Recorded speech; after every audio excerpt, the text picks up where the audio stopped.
요한복음 13장 1절 다 찾으신 줄 알고 제가 봉독해 올리겠습니다. 유월절 전에 예수께서 자기가 세상을 떠나 아버지께로 돌아갈 때가 이른 줄 아시고 세상에 있는 자기 사람들을 사랑하시되 끝까지 사랑하시니라. 아멘. 기도하시겠습니다. 하나님 아버지 감사합니다. 이 못난 죄인들을 사랑하여 주시는 그 귀한 하나님의 사랑으로 인해서 주님 너무너무 감사드립니다. 네. 하나님, 저희가 본질상 죄인이어서 하나님의 사랑을 받고도 그 하나님의 사랑이 어떤 사랑인지를 잘 모릅니다.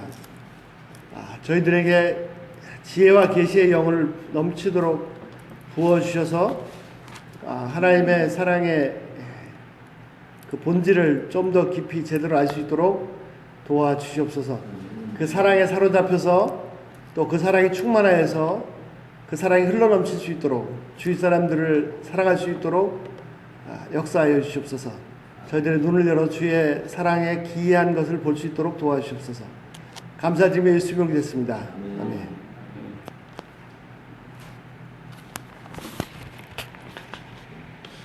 하나님의 사랑은 정말 놀랍습니다.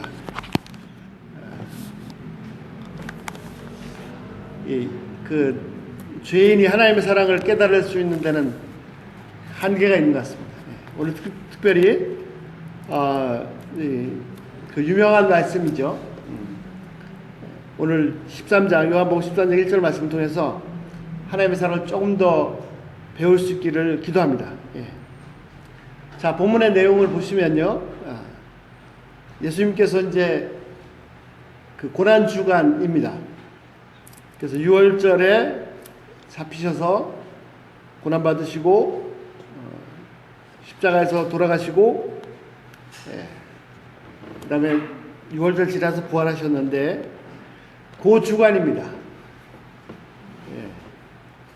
본문에 보시는 것처럼요, 6월절 전에 예수님께서 세상을 떠나서 하나님께로 아버지께로 돌아갈 때가 이른 줄을 아셨습니다. 그래서 세상에 있는 자기 사람들을 사랑하시되 끝까지 사랑하시니라. 예수님의 제자들을 또 예수님의 사람들을 사랑하셨는데 끝까지 사랑하셨습니다. 그리고 바로 2절에 다른 사람이 아닌 가룟 유다의 얘기가 나옵니다. 자, 이 끝까지 사랑하신다는 이 사랑이 어떤 건지 조금 엿볼 수 있기를 기도합니다. 한 사람을 사랑한다는 게 진짜 이게 보통 일이 아닙니다. 죄인 한 사람을 사랑한다는 것이 보통 일이 아닙니다. 내가 사랑할 수 있는 만큼 사랑할 수 있는데 끝까지 사랑하는 것은 쉬운 일이 아니죠. 자, 하나님의 사랑은 너무나 놀랍습니다. 자, 세 가지 측면에서 한번 생각해 보겠습니다. 그 사랑하는 그 대상, 사랑하는 그 죄인의 모습에 상관없이 끝까지 사랑하십니다. 첫 번째 예를 살펴보고 싶은 것이 가인입니다. 가인.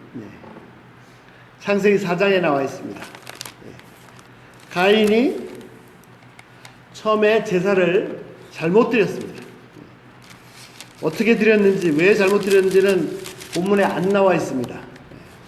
그런데 가인이 제사를 하나님께 예배를 잘못 드린 것은 가인의 반응을 통해서 알 수 있습니다. 자, 어떻게 잘못 드렸는지는 안 나와 있는데 잘못 드렸기 때문에 하나님께서 가인의 제사를 받지 않으시고 아벨의 제사를 받으셨습니다. 자, 가인의 제사를 받지 않으시니까 예배를 받지 않으셨더니 가인이 어떻게 반응했습니까? 그 창세기 4장 한번 보실까요? 4장 5절에 보시면 가인이 심히 분하여 안색이 변하니 이렇게 되어 있습니다. 하나님께서 가인의 제사를 받지 않으시니까 가인이 어떻게 반응했습니까? 심히 화가 났고 얼굴색이 변할 정도로까지 엄청나게 화가 났습니다. 이 반응을 보면 가인이 제사를 완전히 잘못 드린 것을 알 수 있죠. 가인은 제사를 어떻게 드렸습니까? 하나님께 드린 게 아닙니다. 하나님을 하나님으로 여긴 게 아닙니다. 아니, 하나님이 왜 내 제사를 안 받아? 어떻게 내 제사를 안 받으시느냐? 하나님을 하나님으로 생각한 게 아니죠. 그래서 그런 제사를 받으실 수 없습니다. 하나님은 하나님이시지 가인과 같은 레벨이거나 가인보다 밑에 있는 존재가 결코 아니십니다. 만약에 가인이 제대로 드렸다면 안 받으실 일도 없겠지만, 혹시 안 받으신다면 내가 뭘 잘못 드렸는가 자신을 살피고 회개하고 그렇게 반응했을 것입니다. 그런데 가인은 마치 왜 심하게 왜 감히 하나님이 내 제사를 내 재물을 안 받아? 이런 마음이었습니다. 이런 제사는 절대 받으실 수가 없죠. 이미 제사 자체가 잘못되어 있었습니다. 하나님이 친구나 쫄병이 아닙니다. 하나님은 진짜 하나님이십니다. 두렵고 떨리는 마음으로 이거 내가 정말 나로서 최선을 다했지만 하나님께는 얼마 되겠습니까? 낮은 심령으로 하나님을 하나님으로 높여서 드리는 것이 참된 제물입니다. 제사입니다. 예배입니다. 자, 하나님께서 거절하셨습니다. 이것이 축복입니다. 왜 축복이냐고요? 자, 하나님께서 그 가인에게 찾아오셨습니다. 왜 복인지 한번 살펴보겠습니다. 찾아오셔서 말씀하십니다. 내가 왜 분하여 하면 어찌며 안색이 변하면 어찌미뇨. 하나님께서 왜 그렇게 됐는지도 다 알고 계십니다. 그런데도 다시 한번 네가 왜 이렇게 하느냐라고 생각나게 해줍니다. 내가 선을 행하면 낯을 들지 못하겠느냐. 선을 행치 않으면 죄가 문에 엎드리느니라. 죄의 소원은 내게서 난 너는 죄를 다스리라. 이미 죄가 노리고 있다는 것을 알려주셨습니다. 그럼에도 불구하고 가인은 그 죄에 잡혀가지고 결국은 한테는 어떻게 하지 못하니까 자기 동생 아벨을 돌로 쳐서 죽였습니다. 그래서 인류 역사상 최초의 살인자가 되었습니다. 자, 9절에 보시면요, 하나님께서 오셨습니다. 가인에게 물으십니다. 내 동생, 내 아우 아벨이 어디 있느냐? 참, 인간이 얼마나 이 죄를 지면 이게 이성을 머리가 나빠집니다. 판단력이 흐려집니다. 내가 알지 못하나이다. 내가 내 아우를 지키는 자니까. 이제는 점점 더 하나님을 향해서 고개를 바짝 들고 더 반역하고 거스리고 대적합니다. 하나님께서 지금 아벨이 어딘지 모르셔서 물으시는 겁니까? 아벨이 어딘지 모르셔서 물으시는 게 아닙니다. 다만 가인의 그 양심을 찌르시는 거죠. 그러면 찔려서 회개했더라면, 하나님 다 알고 계시구나 꼬꾸라졌더라면 그에게 기회가 있었을 것입니다. 그런데 오히려 더 자기가 살인을 하고도 더 고개를 빠빠들고 하나님을 대적합니다. 10절 하나님께서 밝히 말씀하십니다. 내가 무엇을 하였느냐? 내 아우의 핏소리가 땅에서부터 내게 호소하느니라. 11절 땅이 그 입을 벌려 내 손으로부터 내 아우의 피를 받았은즉 내가 땅에서 저주를 받으리니. 12절 밭을 갈아도 땅이 다시는 효력을 내게 주지 않을 것이요 너는 땅에서 피하며 유리한 자가 되리라. 그제서야 13절 가인이 여호와께 구하되 내 죄벌이 너무 중하여 견딜 수 없나이다. 그러면서 너무 힘들다고 14절 얘기합니다. 그랬더니 하나님께서 표를 주셔서 그의 짐을 덜어주셨습니다. 자, 놀라운 말씀은 뭐냐면요, 자, 11절을 다시 한번 보시겠습니까? 11절에 보시면 우리말의 성경에 이렇게 되어 있습니다. 땅이 그 입을 벌려 내 손에서부터 내 아우의 피를 받았은즉 내가 땅에서 저주를 받으리니. 그 다음에 밭을 갈라도 더 이상 이제 산물이 없습니다. 그래서 땅에서 안식이 없고 계속해서 이리저리 그냥 유리방황하는 그런 신세로 전락해버렸습니다.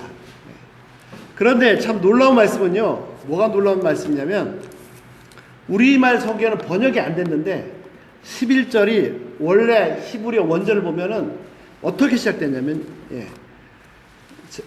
지금 내가 땅에서부터 저주를 받았다. 이렇게 말씀하십니다. 근데 여기서 이 말씀을 나누다가 지금이라는 이 단어가 콱 다가왔어요. 지금. 자, 우리말에는 번역이 안 됐습니다. 아쉽게도. 예. 자, 지금 내가 땅에서부터 저주를 받았다. 그래서 이제 땅이 네가 아무리 수고해도 땅에서 산물이 안 나오고 먹을 양식이 없고 땅에서 안식 집 같은 게 없어서 계속 안식 없이 돌아다녀야 되는 그런 신세가 됐다. 라고 말씀하셨습니다. 예. 그러면 지금 저주를 받았다. 그럼 그 전까지는요? 그 전까지는 저주를 안 받았죠. 예. 하나님이 저주하지 않으셨습니다. 예. 그 제사를 잘못 드렸을 때도 그가 막 하나님을 향해서 막 얼굴을 벼라고 막 화가 났을 때도 살인을 했을 때도 예. 하나님 오셔서 찌르셨을 때도 네 아우아벨이 어디 있느냐? 예. 그때도 내가 지킨 사람과 그때도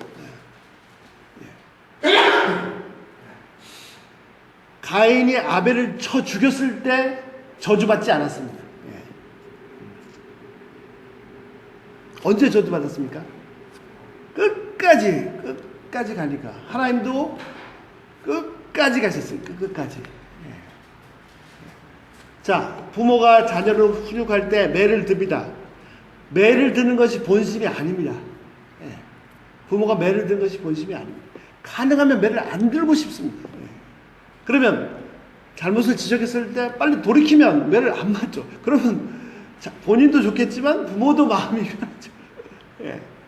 하나님이요, 처음에 가인이 제사를 잘못 드렸을 때 저 같았으면 이게 얘 틀렸다. 얘는 아예 싹수가 노랬다. 포기. 얘 그냥 저주해서 아니면 얘를 없애버리든지. 예. 계속해서 가인을 향한 미련을 포기하지 않으셨어요. 예. 그래서 그 제사를 거절하신 것도 복입니다. 복. 예. 왜냐하면 자신이 지금 범죄한 거 잘못됐다는 거를 빨리 깨닫기를 원하시는 거죠.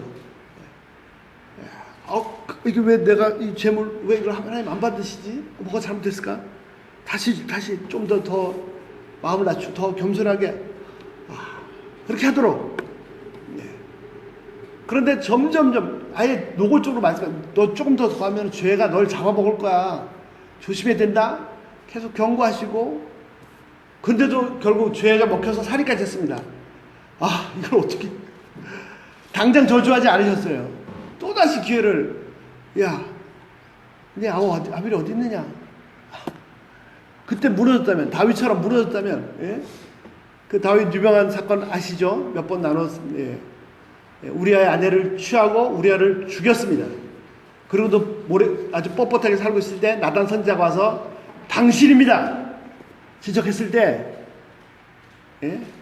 자기 왕인데 저런 놈이나 저런 죽여라 할 수도 있었는데 바로 그 자리에서 꼬꾸라졌죠. 내가 여호와께 하나님께 범죄했나이다. 예. 그랬더니 나단 선지자가 뭐랍니까? 예. 왕이 회개하셨으므로 하나님도 당신을 죽이지 않으실 것입니다. 무서운 말씀이죠. 그때 회개하지 않았다면 다윗이 죽었을 수도 있습니다. 예.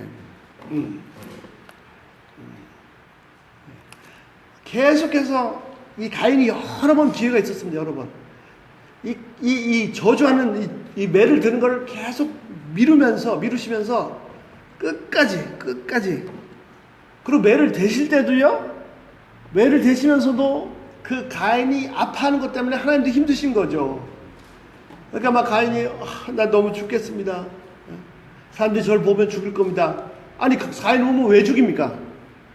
당시 사람들이 살인이라는 개념이 없습니다. 예? 살인한다는 개념이 없어요. 예. 가인이 지금 처철한 거거든요.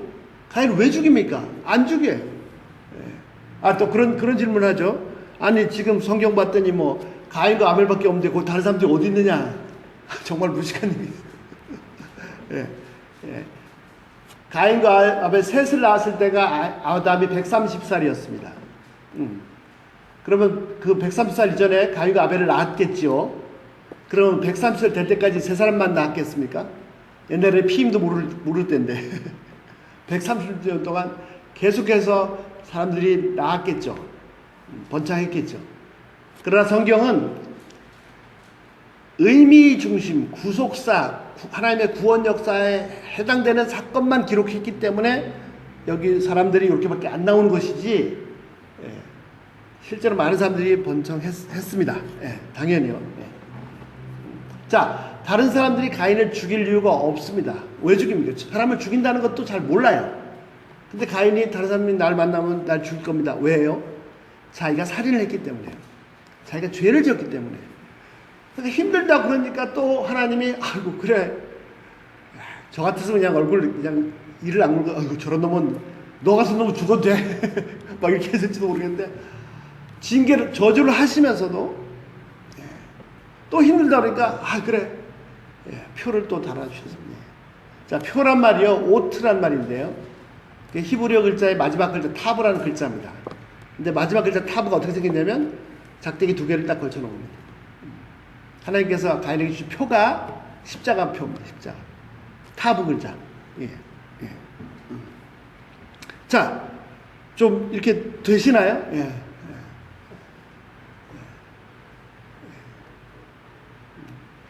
하나님은 죄인이 죄를 끝까지 지어서 가서 망하는 걸 원치 않으시고 죄인이 하루라도 빨리 돌이켜서 회개하고 돌이켜서 구원받기를 원하십니다.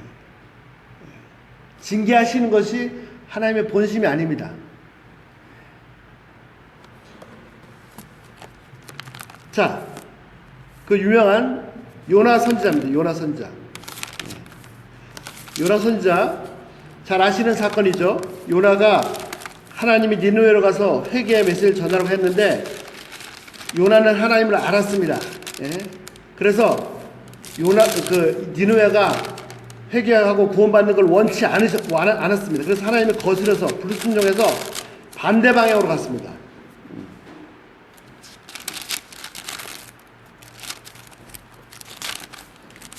반대 방향으로 가서 배를 탔는데, 구약성경은 1287쪽입니다. 1287제. 너무 잘 아시는 사건이니까. 자, 배를 타고 가는데 하나님께서 요나 때문에 풍랑을 준비하셨습니다. 그때 막 선원들이 살려고 하다가 도대체 안 되니까 요나한테 물어봤어요. 이게 도대체 너는 뭐냐? 그때 다 얘기를 했죠. 그랬더니 사람 놀라가지고 어떻게 내가 하나님을 신을 거역할 수 있느냐? 어떻게 하면 우리가 살 수 있느냐? 요나가 뭐라 그래요? 나를 바다 집어 던지라. 그럼 너희 살 거다. 진짜 요나도 대단하죠. 뭐가 대단합니까? 끝까지 반역하면 끝까지. 자, 처음에 니느웨로 가서 회개의 메시지를 전해라. 그랬더니 반대로 갔어요. 왜요? 그 메시지 전하면 니느웨 사람들이 회개하고 구원받을 거기 때문에. 절대로 그 사람들이 구원받으면 안 되기 때문에. 한국 사람들이 일본 사람 미워하는 것처럼, 그 이상입니다. 니느웨가 바로 옆에 나라. 그래서 이제 갔는데 자기 때문에 하나님께서 풍랑을 준비하신 걸 알았어요. 알았으면 아이고 죽겠다 돌이켜야 되지 않습니까? 뭐라 그럽니까? 나를 바다에 집어 던지라. 이 요나도 진짜 대단한 사람이죠. 요나라는 뜻이 비둘기라는 뜻입니다. 이름이. 말만 비둘기지 이게 무슨 들이받는 염소인지.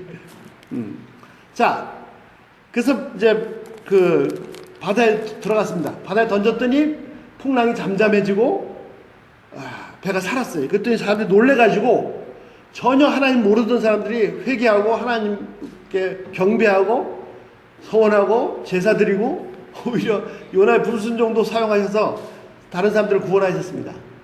자, 그런데 놀라운 건 뭐냐면요. 그 2장이 어떻게 시작되냐면 요나가 물고기 뱃속에 들어간 지 3일이 지났습니다. 3일. 상상이 되십니까? 아마 고래인지 뭐 하여튼 그 위장이 커서 사람 한 사람이 들어갈 수 정도로 큰 곳이었을 텐데 그래도 그렇지. 그 물고기의 뱃속에 들어갔는데 거기서 숨이나 제대로 쉴 수 있겠습니까? 뭐 먹지도 못할 거고 막 그냥 온몸 막 다 그냥 녹아낼 것 같고 막 그럴 텐데 3일을 어떻게 견딥니까? 3일을. 하루도 못 견딜 텐데. 3일 밤낮을 1장 14절에 보면 3일 밤낮을 물고기 뱃속에 있다가 기도합니다. 기도하는데 벌써 구원의 확신, 하나님 날 살려주셨구나 확신 가운데 기도합니다. 어느 날 이 말씀을 딱 보는데요, 요나 진짜 지독한 사람이다. 진짜 저 같으면 물고기 뱃속에 들어가는 순간에, 아니 밤에 빠진 순간에 막 숨 넘어지고 죽을 것 같아서 하나님 살려주세요 했을 텐데, 예. 바다에 빠지는 순간이 아니라 물고기 뱃속에 들어가는 순간이 아니라 3일 밤낮을 끝까지 버티다가 끝까지 버티다가 기도합니다. 그리고 하나님께서 그의 기도를 들으시고 그를 물고기 뱃속에서 살려주셨습니다. 이 요나도 진짜 대단한, 저 같았으면 정말 요나가 아니라 이 욕이 나와. 아니 어떻게 이렇게까지 끝까지 반역할 수 있단 말입니까? 그런데 더 놀라운 것은 뭐냐? 더 놀라운 것은 뭐냐면요, 이 끝까지 완전 여기 자기가 고백한 것처럼 완전 지옥의 밑바닥까지 떨어졌거든요. 거기서 3일 이 끝까지 반역하는 이 요나를 하나님도 끝까지 사랑하십니다. 절대로 포기하지 않아요. 끝까지 사랑하죠. 끝까지 항복할 때까지. 예.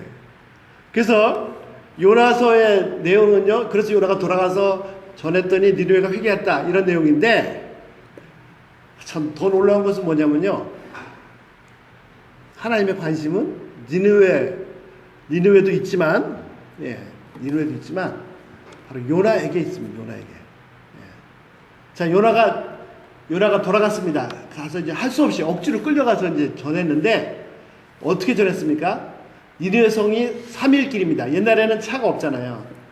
그러니까 사람이 걸어갈 수 있는 길로 계산했습니다. 3일을 가야 갈 수 있는 길인데, 그 3일 길 되는 큰 그 니느웨 성을 하루 만에 다니면서 메시지도 아주 간단했습니다. 40일 지나면 이 성이 무너지리라. 뭐 다른 얘기 안 했어요. 너희 다 죽었다 이 얘기 전했습니다. 아주 강하게 전. 그랬더니 회개하고 다 돌아왔습니다. 그래도 니느웨는 이게 받아들일 수 없었습니다. 몸은 억지로 했지만 받아들일 수 없어요. 그래서 산 위에 올라가서 딱 그 초막 치고 쑥 세워놓고 산에서 내려다보는 겁니다. 이놈의 성이 언제 망하나, 이놈의 성이 언제 망하나. 요나는 순종했지만 순종하지 않았습니다. 마음은. 니느웨는 망해야 됩니다. 이놈들은 우리를 막 얼마나 괴롭히는 나라 민족인데, 하나님은 구원하기 원하시지만 절대로 안 됩니다. 망해야 됩니다. 그래서 잘 아시는 것처럼 언덕에 올라가서 기다리는데 날이 더우니까 막 이제 머리가 쓰러질 것 같죠. 그때 하나님께서 박농쿨을 준비하셨습니다. 우리 말로 박농쿨인데 이게 저기 모르죠. kit전이라는 건데 이렇게. 그래서 이제 잎사귀가 커지니까 그 그늘이 생기니까 그 아래서 너무 시원하고 좋았습니다. 아이고 좋다. 그런데 또 하나님 뭘 준비하셨습니까? 벌레를 준비하셔서 갉아먹게 하셨어요. 그랬더니 그게 그늘이 없어졌습니다. 그랬더니 또 니느웨 요나는 전혀 비둘기같지 않습니다. 또 막 성질 나가지고 하나님 차라리 날 죽는 게 낫습니다 했을 때 요나서 마지막 말씀이 뭡니까? 4장 10절 여호와께서 가라사대 내가 수고도 아니하였고 배양도 아니하였고 하룻밤에 났다가 하룻밤에 망한 이 박농쿨을 내가 아꼈거든. 하물며 이 큰 성읍 니느웨에는 좌우도 분별하지 못하는 자가 12만 명이요. 좌우도 분별하지 못하는 자가 12만, 어린애들만 해도 12만 명이요. 육축도 많이 나니 내가 아낀 것이 어찌 합당하지 아니하냐. 야, 너는 네가 키우지도 않은 박농쿨 하나 그렇게 아끼는데, 좌우를 분별하지 못하는 사람이 12만 명이 되는 이 수많은 영혼들을 내가 아낀 것이 합당하지 아니하냐 하고 요나가 딱 끝나버렸습니다. 아마 여기서 막 요나가 처음으로 하나님의 사랑을 깨달았다면 아마 눈물 콧물 쏟으면서 다 펑펑 회개하고 울었을 것 같습니다. 아마 그랬을 것 같습니다. 자, 제가 나누고 싶은, 자, 하나님은 니느웨도 구원하시지만, 그런데 니느웨를 구원하시기 위해서 요나를 부르셨는데 요나가 불순종했는데 그걸 끝까지 데려가 있어서 결국 니느웨를 구원하셨다. 이 메시지도 있지만 더 놀라운 메시지가 뭡니까? 이 요나 한 사람 때문에, 한 사람을 위해서 큰 풍랑도 준비하시고 멀쩡한 큰 물고기도 야 너 이리 와. 저 왜요? 물고기도 준비하시고 그리고 이제 니느웨가 회개하고 구원받았습니다. 아니요. 하나님 아직 일이 안 끝나셨어요. 박농쿨을 준비하시고 예? 벌레도 준비하시고 왜요? 누구요? 요나 한 사람 때문에 요나 한 사람을 위해서 요나도 하나님 잘 알았습니다. 하나님은 은혜로 자비로 풍성하시고 그래서 이 사람들을 구원받게 하실 걸 제가 알았기 때문에 도망갔습니다.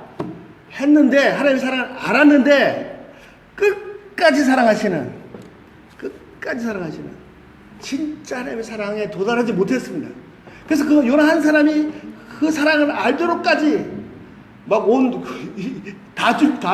예, 천지도 자연도 준비하시고 막 예? 고래도 멀쩡히 잘 놀고 있는 고래도 준비하시고 하여튼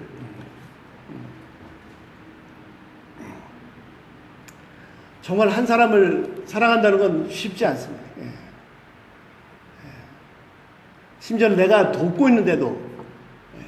막 문제를 일으키고 막 좀 너무 연약해서 좀 도와주고 싶어서 하는데도 지는 모자랐다고 끝까지 예? 지 고집 피우고 자기 생각은 이렇다고 그러고 뭐 예?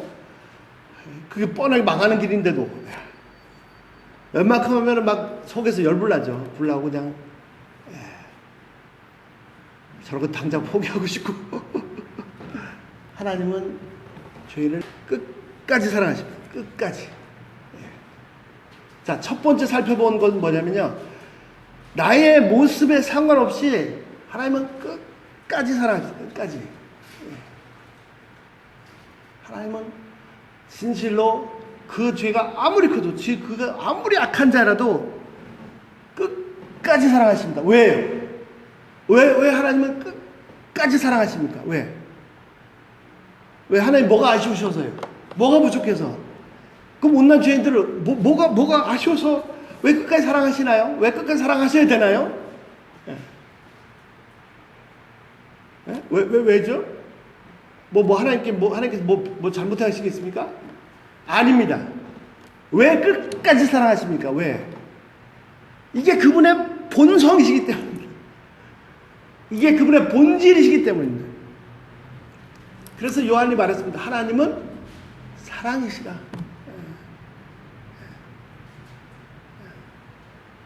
하나님은 본성 자체가 죄가 전혀 없으실 뿐 아니라 사랑 자체이시기 때문에 끝까지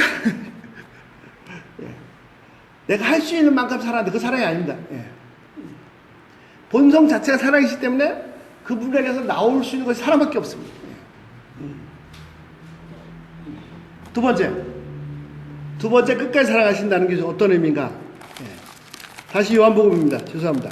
요한복음 13장. 두 번째는요. 자신의 현재 상황과 관계없이 끝까지 사랑하시는 겁니다. 첫 번째는요. 그 죄인의 모습에 상관없이 끝까지 사랑하시는 것이고요. 두 번째는요. 자신의 형편과 상황과 능력에 상관없이 끝까지 사랑하시는 겁니다. 사도 요한이 언제 이 단어 썼습니까? 이제 6월절 십자가를 앞에 두신 그 예수님, 그때 예수님이 그전에 제자를 사랑하셨죠. 근데 그 상황에서도 끝까지 사랑하셨다. 예수님 지금 누구를 신경 쓸 형편이 아닙니다. 예수님은 지금 훤히 다 알고 계십니다. 조금 있으면 이 군인들이 와서 몽둥이로 묻고 때리고 모독하고 침뱉고 채찍질하고 정말 처참한 고통 속에 들어가실 것을 아십니다. 보통 사람이라면요 그냥 생각만 해도 벌써 마음이 무너져가지고 나 아무것도 못해. 마음이 무너져서 아무것도 못해. 예수님께서 그런 상황이신 것을 아시면서도 사랑하셨습니다. 그래서 요한이 뭐라고 했습니까? 당신의 상황에 처한 상황에 관계없이 끝까지, 아니 그보다 더 험악한 상황이 되셔도 끝까지 사랑하셨다라는 것입니다. 세 번째 끝까지 사랑하신 끝까지가 뭡니까? 그런 상황에서도 끝까지 사랑하셨습니다. 예. 사람들이요, 자기가 좀 은혜가 되고 마음이 여유롭고, 예? 기쁨이 있고 이럴 때는 잘하다가도 내가 힘들고, 예? 예? 마음이 뒤틀리고 속이 상하고 이러면 참 끝까지 사랑하기 힘듭니다. 관계없이 끝까지 사랑했습니다. 자, 세 번째는요, 끝까지 사랑하셨는데 어떻게 사랑하셨다고요? 당신의 것을 다 주시기까지. 예수님께서 주시고 마지막에 예수님의 생명을 다 내어주시기까지 끝까지 사랑했습니다. 끝까지.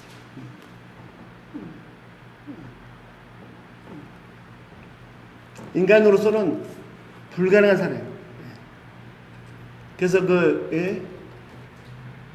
죄와 벌을 쓴 까라마초프 형제들을 쓴 그 러시아의 위대한 작가 문호 도스토옙스키가 이런 말을 했다고 합니다.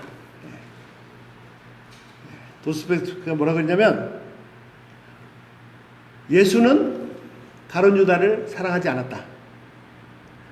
예수는 가룟 유다를 사랑하지 않았고 단지 참아줬다. 무슨 말이죠? 그래, 너는 그런 놈이야. 그러니까 내가 데리고 다녀줄게. 이렇게 했다라는 거죠. 예. 자, 가룟 유다가 처음 부르심 받았을 때부터 예수님을 팔 생각이 있었는지 아니면 나중에 생각 바뀌어서 이렇게 됐는지는 잘 모르겠습니다. 그러나 예수님은 처음부터 알고 계십니다. 결국 이놈이 날 잡아먹을 놈이다. 알고 계십니다. 도스토옙스키 말은 뭐냐면, 그거는 그런 사람을 사랑한다는 건 불가능하다. 그냥 내가 버리면 나까지 버리면 넌 더 이상 소망이 없으니까 내가 그냥 데리고 다녀줄게. 참아줬다. 라는 것이 도스토옙스키의 주장입니다. 저는 도스토옙스키의 그 얘기를 들으면서, 글을 읽으면서, 야, 이 사람도, 이 도스토옙스키도 정말 대문호가 천재가 맞긴 맞구나. 예? 어떻게 이거를 이렇게 알 수 있었을까? 라는 생각을 했지만, 그러나 도스토옙스키가 몰랐던 게 있습니다. 예. 그 예수님은 우리처럼 온전한 인간이셨지만, 또한 완벽하신 하나님이셨습니다. 우리 가운데 오신 하나님이셨습니다. 인간의 사랑이 아니라 하나님의 사랑으로 끝까지 사랑했습니다. 우리는 조금만 뒤틀리면 사랑한다고 하면서 했다가도 욕하고 야단치고 난리치고 하죠. 예수님은 끝까지 사랑하셨습니다. 세 가지. 그 사람이 어떤 죄인이 됐을 때도 그 모습에 상관없이 사랑하셨고요. 예수님이 어떤 험한 상황에 처해도 끝까지 사랑하셨고요. 그런 상황, 그 도저히 사랑할 수 없는 사람, 그리고 자신도 사랑할 수 없는 힘까지 없어질 그런 상황에서도 끝까지 예수님께서 모든 것을 주시기까지, 생명을 온전히 내어주시기까지 사랑하셨습니다. 그래서 이 예수님을 3년 반 동안 옆에서 같이 모셨던, 같이 살았던 요한이 고백했습니다. 뭐라고요? 하나님은 사랑이시다.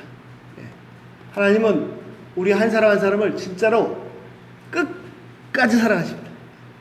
상황과 형편과 조건에 상관없이, 내 모습에 상관없이 끝까지 사랑합니다. 사랑하십니다. 우리가 이 사랑을 일찍 깨달으면, 일찍 깨달을수록 내게 주어진 이 자유의 선택의 의지로 빨리, 그 자유의 의지로 죄를 짓는 게 아니라, 사랑을 빨리 깨달을수록 빨리 죄를 버리고 스스로, 우리도, 나 자신도 사랑을 선택하고 선을 선택하고 의를 선택해서 나를 사랑하시는 그분을 사랑하게 됩니다. 그것이 우리의 사명이자 또한 감당할 수 없는 특권이자 엄청난 축복입니다. 또한 그 사랑에 사로잡혀서 이 사랑을 경험한, 자, 하나님은 그 무한대한 사랑을 똑같이 부으십니다. 그런데도 각 사람마다 이 사랑을 깨닫는 정도가 다릅니다. 그 사람의 신앙이 얼마나 성숙했냐, 그런 거 직분에 있지 않습니다. 장로가 크냐, 뭐가 목사가 크냐, 뭐 집사 크냐, 권사가 크냐, 이런 게 직분에 있지 않습니다. 그 사람이 정말 신앙의 성숙한 정도는 이 무한대로 부어오시는 하나님의 사랑을 깨달은 양입니다. 이 하나님의 사랑을 얼마나 깨달았느냐, 이 사랑을 깨달은 만큼만 사랑할 수 있습니다. 예.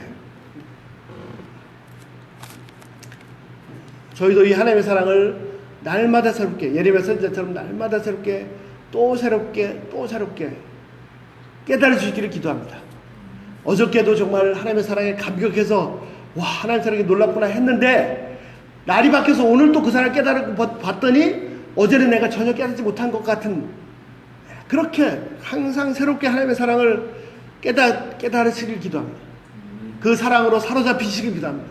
그래서 내가 아니고 나는 사로잡힌 그 사랑이 나를 움직여서 정말 사람들에게 하나님의 사랑이 흘러갈 수 있도록 그렇게 저희를 사용해 주시기를 기도합니다. 예. 정말 하나님은 우리가 상상도 할 수 없는 놀라운 사랑의 하나님이십니다. 이분이, 이 하나님의 사랑, 이 사랑의 하나님이 우리 한 사람 한 사람을 상상할 수 없이 무지무지하게 사랑하십니다. 기도하겠습니다. 거룩하신 하나님, 주님의 은혜를 감사합니다. 주의 놀라운 기이한 사랑을 인해서 주님 찬양합니다. 끝까지 사랑하시는, 그렇게 끝까지 죄짓고 범죄하고 목을 세우고 끝까지 불순종하고 끝까지 반역하는 이런 저희를 한 번도 포기하지 않으시고 진짜 끝까지 사랑해 주셔서 너무너무 감사합니다.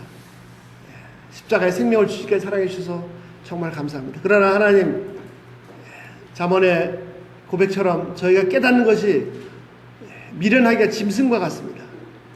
주여 불쌍히 여기셔서 주의 성령으로 충만히 채워주시고 성령께서 선생님이 되어주셔서 이 하나님의 끝도 없는 사랑을 제발 좀 깨달을 수 있도록 저희를 도와주시옵소서.